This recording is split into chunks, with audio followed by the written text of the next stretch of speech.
Business शुरू करना है लेकिन पैसे नहीं है तो रुकिए, सरकार आपको दे रही है 50,000 से 10 लाख रुपए तक का लोन, वो भी बिना किसी गारंटी के।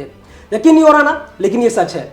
अब सवाल यह है कि आखिर ये लोन मिलेगा कैसे, इसका प्रोसेस क्या है, इसके लिए अप्लाई कहां करना होगा, कौन कौन से डॉक्यूमेंट लगेंगे और सबसे अहम बात कि ये लोन आखिर कितने दिनों में आपको मिल जाएगा। अगर आप भी इसी तरह की उलझनों में अपनी फाइल दबाए बैठे हैं तो आज का यह शो आपकी जिंदगी का टर्निंग पॉइंट साबित हो सकता है।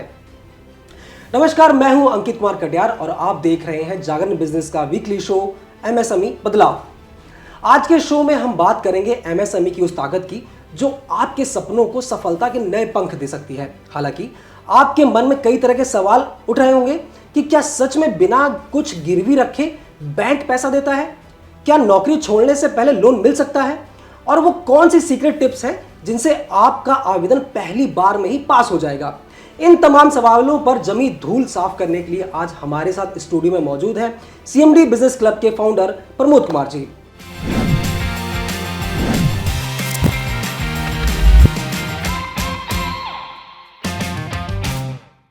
सर, बहुत बहुत स्वागत है आपका जागरण बिजनेस में। Thank you Ankit ji. Sir, सबसे पहले मैं आपसे जानना चाहता हूं कि एमएसएमई एक्चुअल में है क्या, क्योंकि जब हम बात करते हैं एमएसएमई की या हम किसी इंसान को बताते हैं कि एक्चुअल में एमएसएमई क्या है, ये आपको कैसे फ़ायदा दे सकती है, तो आम आदमी सबसे पहले कंफ्यूज होता है कि ये स्कीम हमारे लिए है या किसी बिजनेसमैन के लिए है। तो सबसे पहले सर आप बहुत आसान भाषा में समझाइए कि एमएसएमई क्या है। थैंक यू अंकित जी। मैं आपको बताना चाहूँगा एमएसएमई की जब हम बात करते हैं तो MSME stand for small and medium enterprises. Small and medium enterprises जो भी एज ए लेमैन कोई पर्सन है, they want to start the business. तो जब भी उनको अपना बिजनेस स्टार्ट करना है और उनको इस तरह से अपना रजिस्ट्रेशन कराना है कि गवर्नमेंट को पता चले, जो small and medium enterprise government का डिपार्टमेंट है, कि मैंने अपना बिजनेस शुरू किया है। तो सबसे पहले एक उद्यम रजिस्ट्रेशन होता है जो एमएसएमई का अपना पोर्टल है, उस पर जाके आपको रजिस्ट्रेशन कराना होता है। तो एमएसएमई जो डिपार्टमेंट है उनको ये पता चल जाता है आपने एक अपना रोजगार शुरू किया है। अब एमएसएमई में जब आपने अपना रोजगार रजिस्टर कराया, शुरू किया है, तो उसके आपको बहुत सारे बेनिफिट्स हैं जो आपको बड़े बिजनेसमैन से को ना मिलके केवल छोटे बिजनेसमैन को मिलते हैं। अब छोटे बिजनेसमैन की जैसे मैं बात करता हूं, जैसे एक स्टार्टअप कंपनी है, उन्होंने एमएसएमई में अपना रजिस्टर कराया, अपना पोर्टल बुक कराया उद्यम में। तो जब भी हम कोई फंड्स के लिए अप्लाई करते हैं, जब भी हम किसी टेंडर के लिए अप्लाई करते हैं, तो उसमें क्या होता है, आपको सब्सिडी अमाउंट की छूट होती है। नॉर्मल जो हमारा अमाउंट होता है टेंडर के लिए, वो छूट होती है। एमएसएमई का एक सबसे अच्छा जो बेनिफिट है वो ये है कि जब भी आप किसी के साथ बिजनेस करते हैं, तो अगर आप एमएसएमई रजिस्टर हैं तो एज पर गवर्नमेंट नॉर्म्स वो आपकी पेमेंट 30 डेज से ज़्यादा नहीं रोक सकते। अच्छा, ये एक सबसे बड़ा बेनिफिट है। और दूसरी चीज़, ये सब्सिडी बहुत सारी मिलती हैं जो एमएसएमई रजिस्टर वेंडर को ही मिलती हैं, जो बड़े बिजनेसमैन को नहीं मिलती हैं।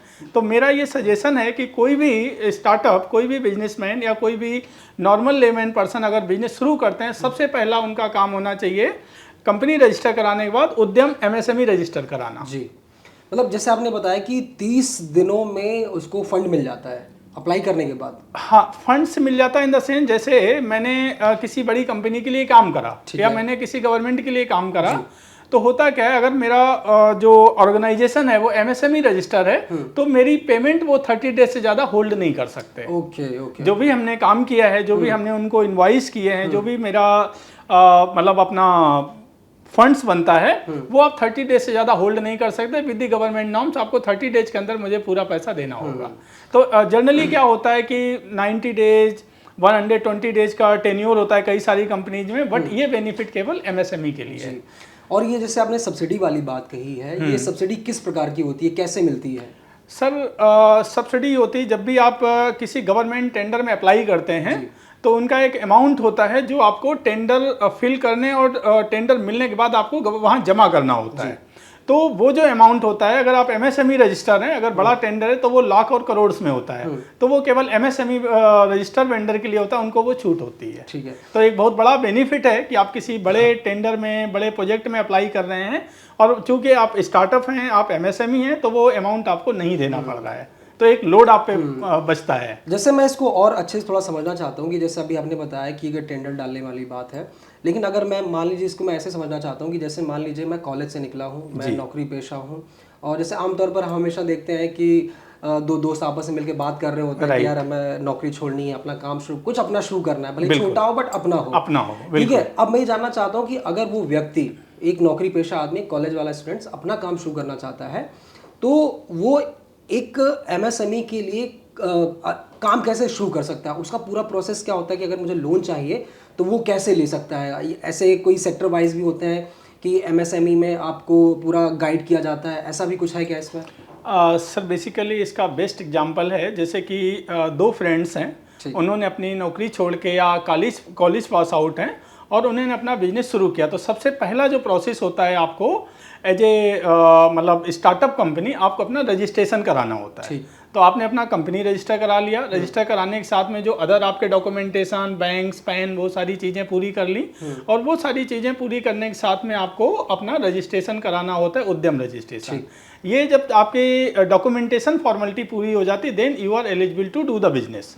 अब जब आप बिजनेस करते हैं तो आपको फंड्स की ज़रूरत होती है। अगर हम एज पर इंडियन गवर्नमेंट की बात करें और एमएसएमई इंडस्ट्री की बात करें, तो सबसे ज़्यादा जो बिजनेस छोटे बिजनेस मैन हैं, बिजनेस कंपनीज हैं, दे आर एमएसएमई। अब एमएसएमई को इंडिया में बोलते हैं कि एमएसएमई जो है इंडियन इकोनॉमी की रीढ़ की हड्डी है। बिल्कुल। और क्योंकि 90% बिजनेस एमएसएमई पे डिपेंड है, तो गवर्नमेंट ऑफ इंडिया, जब से मोदी जी की गवर्नमेंट आई है, हमारे ऑनरेबल प्राइम मिनिस्टर, तो उन्होंने बहुत सारी ऐसी स्कीम्स चला रखी हैं, जैसे आपका स्टार्टअप इंडिया स्कीम्स, मुद्रा योजना स्कीम, जैसे आपकी seed fund schemes, and some कुछ स्पेशल स्कीम्स हैं जो उन्होंने लेडीज इंटरप्रेन्योर्स के लिए चलाई हुई हैं, जिससे जो वुमेन इंटरप्रेन्योर को बढ़ावा मिले और उनको जो है आगे बढ़ने का मौका मिले। इसके अलावा कुछ और स्कीम्स हैं जो specially for the schedule caste and schedule tribes के लिए चलाई जाती हैं, जिससे उनको भी मेन धारा में आने का मौका मिले, मेन धारा में जोड़ा जा सके, उनका भी सामाजिक और सोशल जो है, इसके अलावा इकोनॉमिकल डेवलपमेंट हो। तो जैसे हम बात करते हैं स्टार्टअप इंडिया फंड्स की, स्टार्टअप इंडिया फंड्स बहुत आसानी से मिल जाता है अगर आप जो है राइट प्लेटफॉर्म पे अप्रोच करते हैं। इसके लिए राइट प्लेटफॉर्म की अगर हम बात करते हैं तो सबसे पहला आपके पास होता है बैंक्स। अगर आप बैंक में राइट पर्सन, राइट डिपार्टमेंट से कनेक्ट करते हैं और आप दिखाते हैं कि नहीं हम एमएसएमई रजिस्टर हैं, हम वेंडर हैं और हम ये सारा काम करते हैं, तो प्रायोरिटी वाइज होता है कि उनको फंड्स मिले। दूसरी स्कीम्स होती हैं कुछ जो एनबीएफसी कंपनी चलाती हैं, वहां से ले सकते हैं। और मुद्रा स्कीम इसमें एक बड़ा एग्जाम्पल है। मुद्रा स्कीम में सबसे बड़ी चीज आपको कोलेट्रल वगैरह का रिक्वायरमेंट नहीं होता है, और अगर आप सही से डॉक्यूमेंट्स वगैरह आपके प्रिपेयर हैं तो they do the funds in a very nominal rate, जिसमें रेट ऑफ इंटरेस्ट भी आपका कम होता है। जी।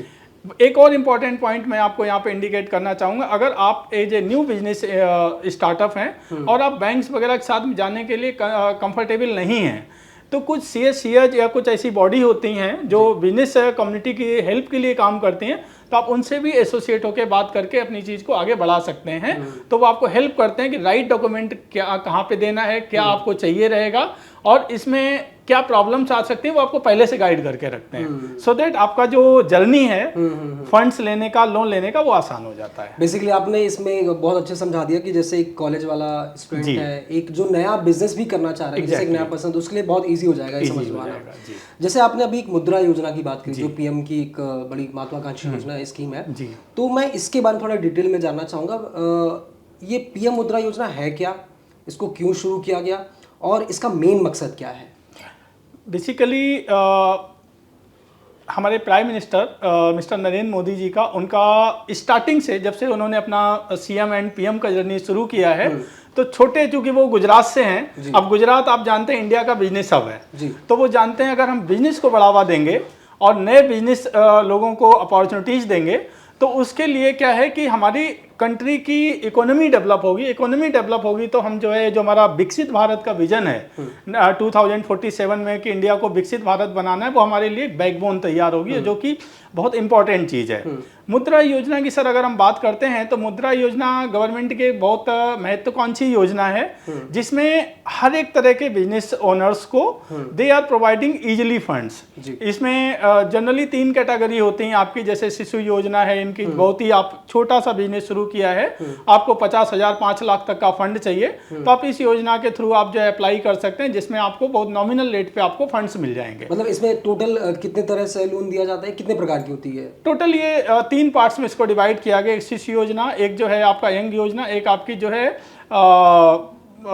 मतलब यंग तरुण करके योजना है। तो इसमें क्या 3 कैटेगरी में उसको हमने डिवाइड किया है। तो आपका 50,000 से लेके आपका 10 लाख या 10 करोड़ तक का भी इसमें लोन मिलता है। 10 करोड़ तक का 10 करोड़ तक का लोन मिलता है, बशर्ते आपका अपना प्रोजेक्ट रिपोर्ट प्रॉपर होना चाहिए कि आपको 10 करोड़ का लोन क्यों चाहिए, उसके पीछे बैकग्राउंड क्या है, क्या आप मशीनरी खरीदना चाहते हैं, क्या आप लैंड लगाना चाहते हैं, और वो प्रोजेक्ट जो आप प्रेजेंट कर रहे हैं वो कितना फिजिबल है।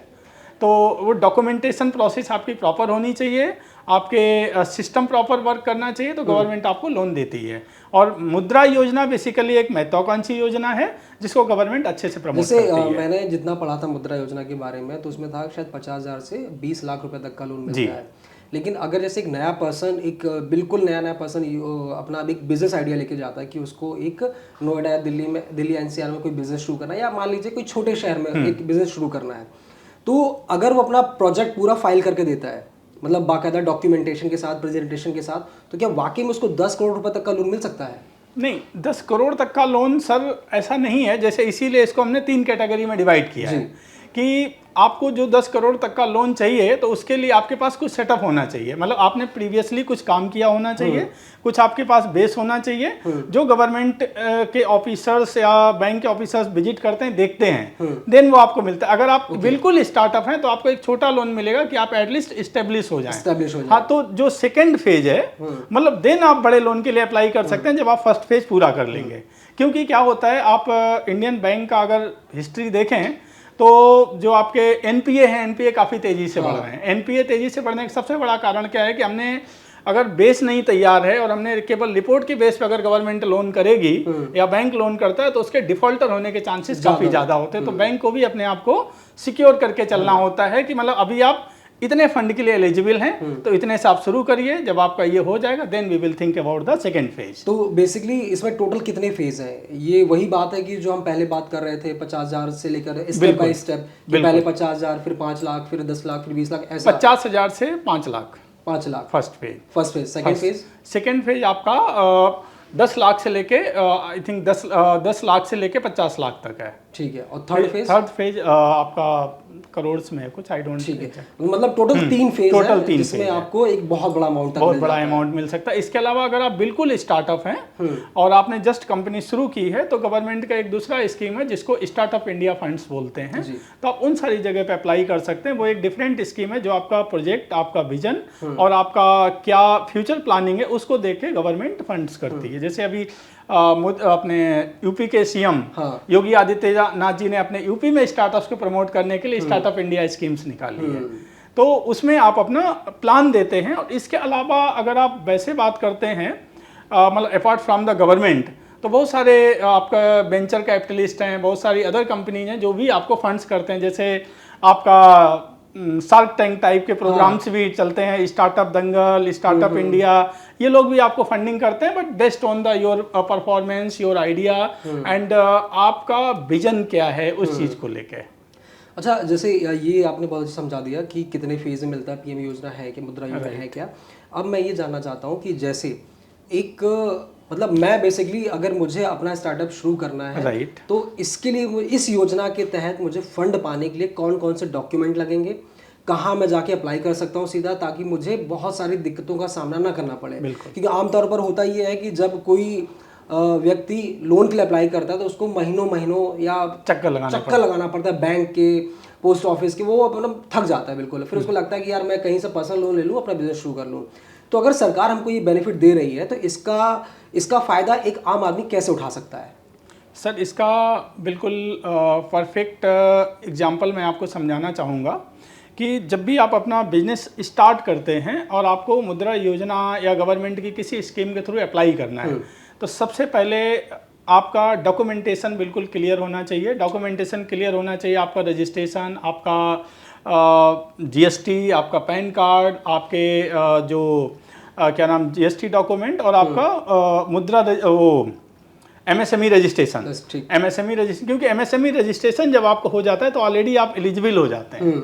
और उसके कई सारे बेनिफिट्स हैं जो आपको टाइम टू टाइम मिलते हैं। तो जब आपका ये डॉक्यूमेंटेशन कंप्लीट है तो सबसे पहले आप जो है बैंक को डायरेक्ट संपर्क करिए कि बैंक आपको जो है, अगर मतलब आपको लगता है कुछ बैंक आपको परेशान कर रहा है या मतलब चीज़ें नहीं आ रही हैं, देन आप जो है इस तरह के कंसल्टेंट होते हैं या हमारे जैसे क्लब होते हैं जो सेल्फ हेल्प बेसिस पे काम करते हैं, जो ऑर्गेनाइजेशंस को, कंपनीज को हेल्प करते हैं कि आपको लोन कैसे मिल सके, आपकी कंपनी में अदर प्रॉब्लम्स हैं उनको आप कैसे सॉर्ट आउट कर सकें। तो वो कुछ हमारे जैसे हम लोगों के साथ कंसल्टेंट जुड़े होते हैं जो आपको right document, right person approach और जो है सारी चीज़ें गाइड करते हैं कि सर इस तरह से आप ये लोन के लिए ले सकते हैं। And they are already having मतलब years of year experience in this field. तो जो काम आप 10 दिन में करेंगे वो काम आपको 2 दिन में करके दे देंगे। तो क्या जैसे आपने बताया कि ऐसे कंसल्टेंट होते हैं, तो क्या इनकी कोई फीस होती है, कोई चार्जेस होते हैं कि ये अलग से लेना पड़ता है, या इसका क्या है कि या फिर जो लोन मिलता है या फंड मिलता है उसमें से कोई हिस्सा रहता है, क्या रहता है? सर ये 2-3 तरह से होता है, डिपेंड करता है कंसल्टेंट टू कंसल्टेंट। कुछ कंसल्टेंट जो होते हैं आपसे फी चार्ज करते हैं, कुछ कंसल्टेंट जो होते हैं वो बैंक से चार्ज करते हैं, और कुछ कंसल्टेंट जो है बिकॉज आपका सेल्फ हेल्प के लिए भी करते हैं कि आपको एक हेल्प हो। तो ऐसे भी कंसल्टेंट हैं जो फ्री ऑफ कॉस्ट करते हैं, क्योंकि आपने एक स्टार्टअप किया है, ये हमारी सोशल और मॉरल रिस्पॉन्सिबिलिटी बनती है कि हम अपने आगे आने वाली जनरेशन्स को सपोर्ट करें। तो ये डिपेंड करता है कंपनी टू कंपनी और consultant to consultant, person to person. ठीक है, मतलब ये तीनों मॉडल इसमें एप्लीकेबल होते हैं। अब अगर आपको किसी को इस तरह की हेल्प चाहिए तो मेरे पास हमारा एक CMD बिजनेस क्लब है, चेयरमैन एंड डायरेक्टर्स भी इसमें इस तरह के कंसल्टेंट भी हैं, तो मैं उनको सपोर्ट कर सकता हूँ। तो क्या आप वहाँ गाइड भी करते हैं कि जैसे कि मान लीजिए कई बार ये होता है कि अगर मुझे एक बिज़नेस शुरू करना है तो कई बार मुझे आइडिया नहीं होता कि मेरा 10 जगह दिमाग चल रहा है कि मुझे एक अपना कपड़े का बिज़नेस शुरू करना है, एक मुझे लगता है कि मैं अपना शूज़ का बिज़नेस शुरू कर सकता हूँ या फर्नीचर का। तो क्या आप इनकी काउंसलिंग वगैरह भी कराते हैं कि आप कौन सा बिजनेस आपके लिए परफेक्ट रहेगा, इंटरेस्ट के आधार पर कैसे आप इसको बताते हैं? हम लोग जैसे हम लोगों का जो बिजनेस कम्युनिटी है that is CMD business club coffee with CMD, तो इसमें काफ़ी मतलब ऐसे ऐसे बिजनेस ओनर्स हैं जो 1 करोड़ से लेके 1000 करोड़ तक की कंपनी चलाते हैं, या जिनका इंडस्ट्री में अच्छा एक्सपीरियंस है, जो आपको बिजनेस के लिए भी गाइड कर सकते हैं किस तरह का बिजनेस आपको करना चाहिए based on your experience, based on your interest, based on your knowledge, और वो जो बिजनेस आप शुरू करने वाले हैं उसमें ग्रो कैसे करें, उसके लिए आपको क्या क्या चीज़ें करनी है, किस तरह से अप्रोच करनी है, किस तरह से प्रोजेक्ट लेने हैं, उनकी रिपोर्ट्स कैसे बनेंगी, तो हम लोग पूरा इसमें कंसल्टेशन करते हैं। मैं वापस मुद्रा योजना पर आता हूँ। जी सर। इसमें जैसे आपने ये समझाया कि डॉक्यूमेंटेशन क्या क्या रहेगा, क्या क्या लगेगा इसमें, अब आता है एक अहम चरण आता है कि जैसे कि मुझे अब अप्लाई करना है, मेरे पास सारे डॉक्यूमेंट हो गए, MSME का रजिस्ट्रेशन हो गया, सब हो गया, अब मुझे उस फंड की ज़रूरत है और अब मुझे वो फंड चाहिए, तो मैं अब उसके लिए क्या करूं? जब आप डॉक्यूमेंटेशन प्रॉपर करके आप बैंक्स को या NBFC जो भी आपका कंसल्टेंट है उसको देते हैं अपना पूरा डॉक्यूमेंटेशन प्लान एंड सारा जो आपका प्रोसेस है, इसके बाद क्या करता है बेस्ड ऑन द बैंक क्या करता है, बैंक आपकी एक आपके प्रोजेक्ट के बेस पे, आपकी नॉलेज के बेस पे अपना एक एनालिसिस करता है कि उस एनालिसिस के बेस पे बैंक ये कैलकुलेट करता है कि मुझे इनको कितना पैसा देना चाहिए। आपने सपोज करो 10 करोड़ के लिए अप्लाई करा, बट बैंक के डॉक्यूमेंट रिकॉर्ड और या उसकी अपने एनालिसिस के हिसाब से दे डोंट फील कि आपको भी 10 करोड़ की ज़रूरत है, तो आपको अगर 2 करोड़ की ज़रूरत है या 1 करोड़ लगता है बैंक को, तो वो उतना ही पैसा आपको सैंक्शन करेगा। नंबर चीज़। सेकेंड चीज़ ये है कि अब जो है हमारी अपनी रिपोर्ट्स और डॉक्यूमेंट कितना स्ट्रांग है, या हम उससे कैसे कन्विंस कर सकते हैं कि नहीं सर इतना ही चाहिए, या बैंक क्या करता है आपको फेज में भी दे सकता है। जैसे आपने 10 करोड़ के लिए बोला तो 10 करोड़ ना दे के अभी आप 1 करोड़ लो, 1 करोड़ से काम करो, और आप जब यहाँ पे पहुंच जाएंगे then we will give the second funding. तो स्टेप बाय स्टेप फंडिंग्स भी रहती हैं इसमें।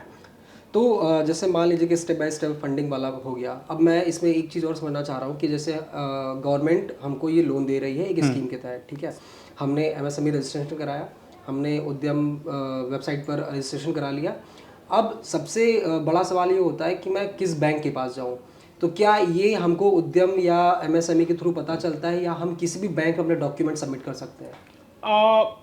सर मेजरली ये स्कीम्स जो है गवर्नमेंट की स्कीम से एप्लीकेबल होती है, बट अगर आप गवर्नमेंट बैंक्स के पास, नेशनलाइज बैंक्स हैं, उनके पास जाते हैं तो आपका बेटर रहता है। प्राइवेट बैंक्स भी आपको देते हैं, बट मतलब प्राइवेट का कल्चर थोड़ा डिफरेंट होता है, तो तो मतलब आप किसी राइट कंसल्टेंट को हायर करिए और राइट कंसल्टेंट को हायर करके आप गवर्नमेंट बैंक के पास जाइए, क्योंकि गवर्नमेंट के अंदर में भी गवर्नमेंट बैंक्स के अंदर में एमएसएमई डिपार्टमेंट्स होते हैं। वो एमएसएमई डिपार्टमेंट केवल इसीलिए बनाए जाते हैं कि वो एमएसएमई कंपनीज को फंड्स कर सकें, उनको हेल्प कर सकें, और स्पेशली उनकी एमएसएमई ब्रांचेज होती हैं। अगर आप उसमें जाओगे तो आपका काम इजीली हो जाएगा। जैसे पीएम मुद्रा योजना में मतलब बेसिकली पीएम मुद्रा योजना की विशेषताएं क्या हैं? जैसे कि इंटरेस्ट रेट कोई लगता है या फिर सब्सिडी मिलती है तो कितनी मिलती है, अगर ये कितने समय तक के लिए लोन मिलता है, और इसमें अगर मुझे जमा करना है तो मैं कितने साल तक इसको जमा कर सकता हूँ? सर बेसिकली पीएम मुद्रा योजना जो है स्टार्टअप और न्यू कंपनीज के लिए गवर्नमेंट ने उनको बूस्ट करने के लिए लाई हुई हैं। अब इसमें अगर आप रेट ऑफ इंटरेस्ट की बात करें तो थोड़ा सा वेरी करता है, अदरवाइज ये रेट ऑफ इंटरेस्ट नॉमिनल होता है, नंबर 1। सेकेंड चीज़ ये है कि कितने समय में जमा करना है, ये टेन्योर पे डिपेंड करता है कि हम कितना फंड्स ले रहे हैं और हमारी पेइंग कैपेसिटी क्या है। हमें लगता है कि नहीं भाई, अगर हम जो है महीने का 20,000 रुपया पे कर सकते हैं तो हमारा टेन्योर जो है उसी के अकॉर्डिंग डिसाइड होगा। अगर हमें लगता है कि नहीं भाई अभी हमें फंड्स की ज़रूरत है, बट मेरा ऐसा यूनिक प्रोजेक्ट है, अगर ये चल गया तो मेरे पास अच्छे फंड्स आने शुरू हो जाएंगे, तो हम कम टेन्योर भी रख सकते हैं, बट अपनी पेइंग कैपेसिटी के अकॉर्डिंग होता है। और हम ये हमसे भी पूछ सकते हैं कि आप कितने टेन्योर के लिए लें, या बैंक भी डिसाइड करता है कितने समय के लिए आपको ये लोन दिया जा रहा है। तो रेट ऑफ इंटरेस्ट काफ़ी कम होता है इसका in comparison to other loan. Subsidy में क्या रहता है?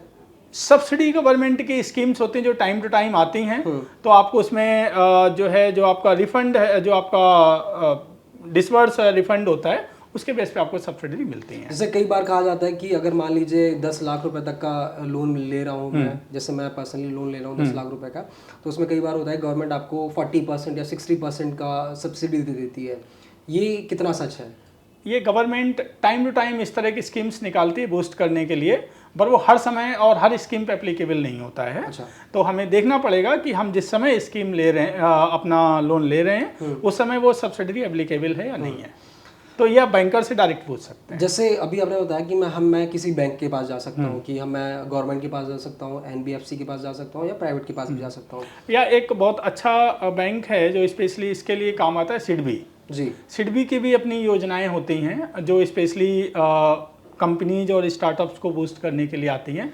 तो सिडबी भी एक बैंक है जहाँ पे आप लोन के लिए अप्लाई कर सकते हैं। तो मैं इसमें ये जानना चाह रहा हूँ कि जैसे मैं एनबीएफसी के पास गया, सिडबी के पास गया, या प्राइवेट या सरकारी बैंक के पास गया, तो क्या इसमें कोई ऐसी गुंजाइश बनती है कि जब आमतौर पर ये फेस किया गया कई लोगों का, कि क्या बैंक दूसरे मतलब जो व्यक्ति लोन लेने गया उससे कोई चार्ज मांगता है क्या, कि अगर हम आपको 10 लाख रुपए तक का लोन देंगे तो इतना % इसको आपको हमें कमीशन देना होगा? सर 2 चीज़ें हैं। हाँ।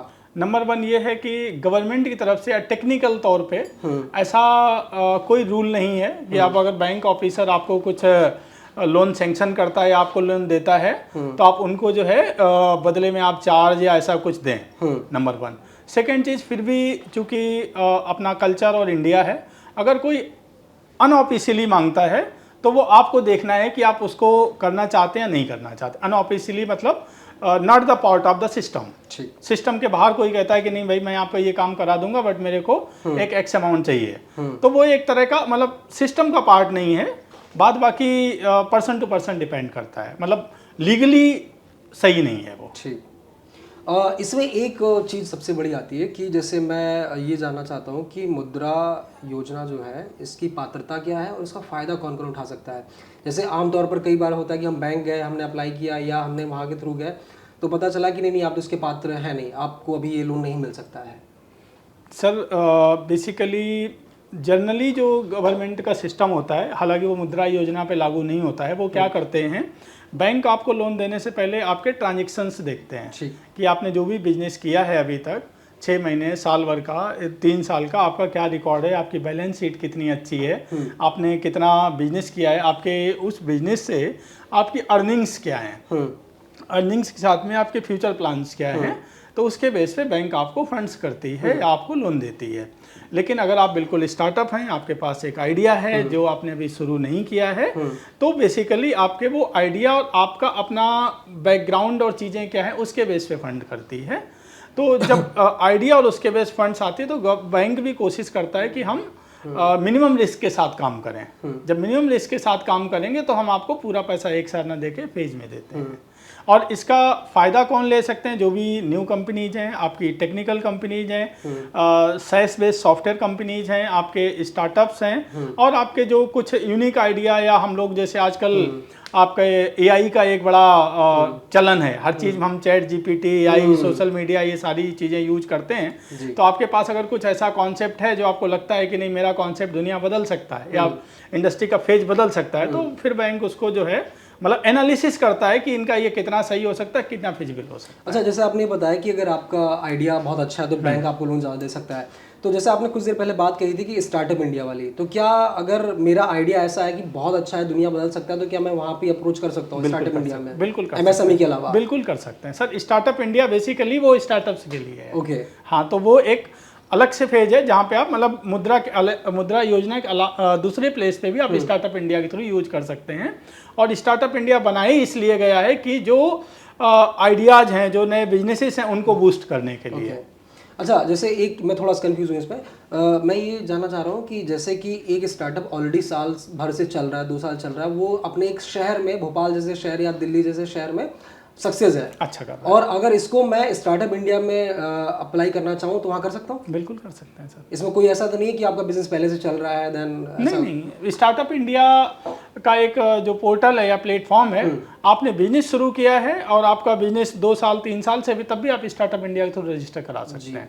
ऐसा नहीं है कि मतलब रजिस्टर नहीं, उसकी एक पर्टिकुलर लिमिट सीमा होती है। जहाँ तक मुझे लग रहा है कि मतलब exactly don't remember the year, but मुझे लग रहा है कि 5 से 7 साल या 10 साल तक की होती है। ओके।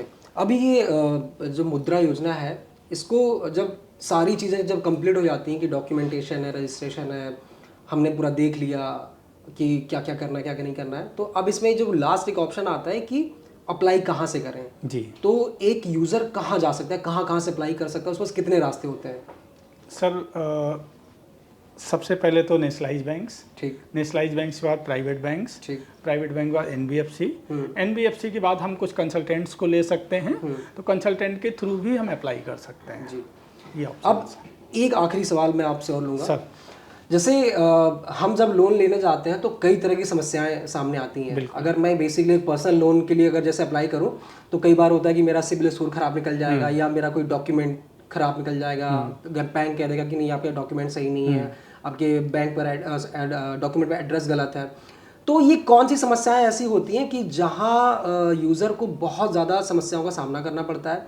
दूसरा कि अगर वो एक बार में ही फंड पाना चाहता है, मतलब उससे 0 एरर हो, मतलब कोई गलती ना हो, मतलब शुरुआत से लेकर आखिरी तक, ऐसी कौन सी समस्याएं हैं जिनसे बचा जा सकता है खासकर पीएम मुद्रा योजना के लिए? सर 2-3 चीज़ें होती हैं स्पेशली।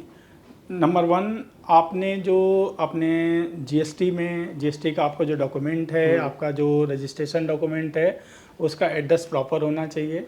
बैंक ऑफिसर्स लोन देने से पहले आपकी लोकेशन पे विजिट करते हैं, वहाँ आपका पूरा बोर्ड लगा होना चाहिए। उस बोर्ड में जो आपने इंफॉर्मेशन अपने डॉक्यूमेंट्स में दी है वो सब प्रॉपर होनी चाहिए। अगर उसमें एक लेटर का भी एरर है तो बैंक उसको कंसीडर नहीं करता है, वो चीज़ होनी चाहिए। और इसके अलावा जो है आपके जो मतलब जैसे आप मान लो मैन्युफैक्चरिंग में है तो मैन्युफैक्चरिंग की कुछ मशीन्स, कुछ आपके पास रॉ मटेरियल, वो सारी चीजें दिखनी चाहिए। और कुछ ना कुछ मतलब जिस भी बिजनेस से आप रिलेटेड हैं तो वहाँ पे ये प्रूफ होना चाहिए जी। और लास्ट चीज ये है, अगेन अगर आपको इससे आप बचना चाहते हैं तो चूंकि आप अभी एक्सपर्ट नहीं हैं, आप पहली बार अप्लाई कर रहे हैं, तो किसी न किसी एक्सपर्ट की सलाह लेके करें, तो वो आपको प्रॉपर गाइड करेगा, प्रॉपर बताएगा कि भाई ये 10 पॉइंट हैं, 10 पॉइंट में आपको कहाँ पे प्रॉब्लम हो सकती है जी। तो एक्सपर्ट की सलाह लेना ऑलवेज अच्छा होता है। और एक्सपर्ट की सलाह लेते हैं तो आप जो है, जो आपके 6 महीने का काम है उसको आप 1 महीने में खत्म। अच्छा, इसमें एक छोटा सा पॉइंट कि अगर एक लोन के लिए मैं अप्लाई करता हूँ जैसे पीएम मुद्रा योजना के लिए, तो मिनिमम कितना टाइम कितने समय में लोन मिल सकता है और मैक्सिमम कितना टाइम जा सकता है? सर डॉक्यूमेंटेशन अगर आपके प्रॉपर हैं तो मेरी जहाँ तक नॉलेज है 15 to 20 डेज आपको मिल जाना चाहिए। और डॉक्यूमेंटेशन अगर प्रॉब्लम है, बैंक उस पर क्वेश्चन उठाता है, तो वो जब तक करेक्शन नहीं होता है या प्रॉपर चीज़ें नहीं मिलती हैं, वो हमारे ऊपर डिपेंड करता है हम कितनी जल्दी प्रेजेंट करते हैं। अगर मान लो हम बैंक ने 4 क्वेश्चंस उठाए, हम उनके आंसर उसको 6 महीने बाद करेंगे, तो वो चीज़ें मतलब उतना डिले होंगी। तो अब हमारे ऊपर भी है कि हम रिस्पॉन्ड कितना अच्छा करते हैं और कितनी जल्दी बैंक को रिप्लाई करते हैं। जी, तो मुझे लगता है प्रमोद जी आपने पीएम मुद्रा योजना और बेसिकली एमएसएमई को बहुत अच्छे से समझाया। तो मुझे लगता है कि जब कोई नया व्यक्ति, स्टूडेंट या कोई वर्किंग आदमी अगर कोई ये देगा, मतलब लोन लेना जाएगा, तो मेरे ख्याल से ये वीडियो इसके लिए बहुत काम आने वाला है। प्रमोद जी, जागरण बिजनेस साथ जुड़ने के लिए बहुत बहुत शुक्रिया आपका। Thank you sir, thank you so much. उम्मीद है कि हम आने वाले समय में आपसे ऐसे ही जुड़ते रहेंगे। Thank you sir, any time. और मैं आपको इनवाइट करना चाहूँगा, हम लोगों का there is an business community by the name of CMD business club, coffee with CMD। तो हम लोग MSME की ग्रोथ के लिए, MSME को गाइड करने के लिए और MSME को प्रोत्साहन देने के लिए हम लोग business meeting session, knowledge session और अवार्ड शो वगैरह करते हैं। तो मैं इनवाइट करना चाहूँगा, आप आइए हमारे कमिंग इवेंट में। अभी हम लोग एक इवेंट करने वाले हैं in the month of June, that is velocity business summit and award show. इसमें करीब 200+ business owners Delhi NCR and pan India के रहेंगे। हम लोग उसको, चूँकि आजकल डिजिटल का युग है, तो हम लोग उसको डिजिटली आप चीज़ों को कैसे प्रमोट कर सकते हैं, कैसे हेल्प ले सकते हैं। क्योंकि अगर आप ओवरऑल देखें तो जितना क्लाइंट आपका फिजिकल आपके पास नहीं, उससे ज़्यादा डिजिटल है। अब आपकी राइट स्ट्रेटजी क्या होनी चाहिए, अप्रोच क्या होनी चाहिए, कैसे आप चीज़ों को कर सकते हैं, कैसे आप बूस्ट कर सकते हैं, उन सारी चीज़ों को लेके हमने ये एक इवेंट प्लान किया है। तो मैं इनवाइट करना चाहूँ, आप आइए और MSME को डेफिनेटली बूस्ट करें। और फिर भी अगर किसी को लोन, फंडिंग्स या इस तरह की चीज़ें चाहिए, तो आप किसी से भी कंसल्ट कर सकते हैं, जो भी आपको राइट पर्सन लगे। और इन केस यू वांट, हम आपको हेल्प कर सकते हैं, तो आप मुझसे भी कनेक्ट कर सकते हैं। जागरण बिजनेस के साथ जुड़ने के लिए बहुत बहुत शुक्रिया Pramod ji. Thank you sir, my pleasure. अगर आपको ये वीडियो अच्छा लगा हो तो हमें कमेंट करके ज़रूर बताइए, और ऐसे ही तमाम सारी MSME की स्कीम को समझने के लिए देखते रहिए जागरण बिजनेस। और अगर ऐसी आप बिजनेस जगत से जुड़ी तमाम सारी खबरें पढ़ने के शौकीन हैं, तो आप हमारी जागरण बिजनेस की वेबसाइट पर विजिट कर सकते हैं।